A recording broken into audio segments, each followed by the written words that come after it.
In this lecture, I'll demonstrate how you can select specific columns from your data frames. You can achieve this using the select method. The select method in PySpark is used to project a set of columns from a data frame. It's much like the select clause in SQL. I'll demonstrate various ways you can use the select method in PySpark. As some initial setup, I've read in the countries delta directory, which stores the country's data files that we created in a previous video.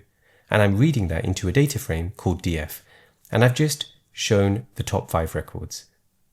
So this data consists of 4 columns: country name, continent, population, and area in kilometers squared. So let's say I only want to display the country name and the population columns. So I can use the select method and specify the column names as strings. So let me show you. Well, I can do df.select and then as strings pass in the column names that I would like to select. So that will be the country name and then a comma and then the next column, which is population, and then do a display. So that's worked. The order in which we specify the column names is the order in which they're displayed. So this is very similar to the select method in SQL. And similarly, if I wanted to select all columns, I can also specify the asterisk wildcard.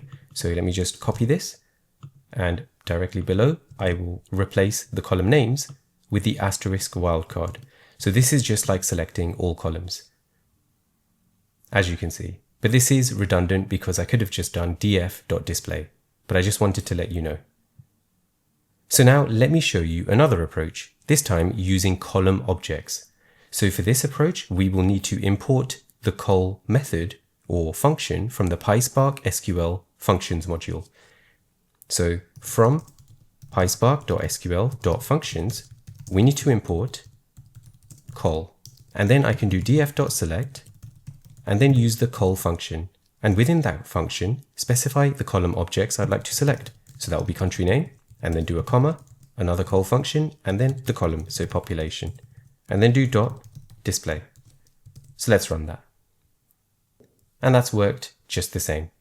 So why would we take the extra step of using this col function? One potential reason is that you can access this column object and perform additional methods on it by chaining it with dot notation. So for instance, let's say I wanted to alias this country name column as country. Well, I can apply the alias method using dot notation on this col function. So I could do col dot alias and then the alias that I would like to output it as country.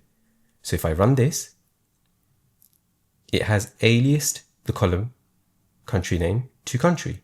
So we have applied additional methods onto this column object. And we cannot do that by just specifying the column name as a string. So that is one potential reason why you would use this col function. And please note that this just changes how the column is displayed. It does not change the underlying data.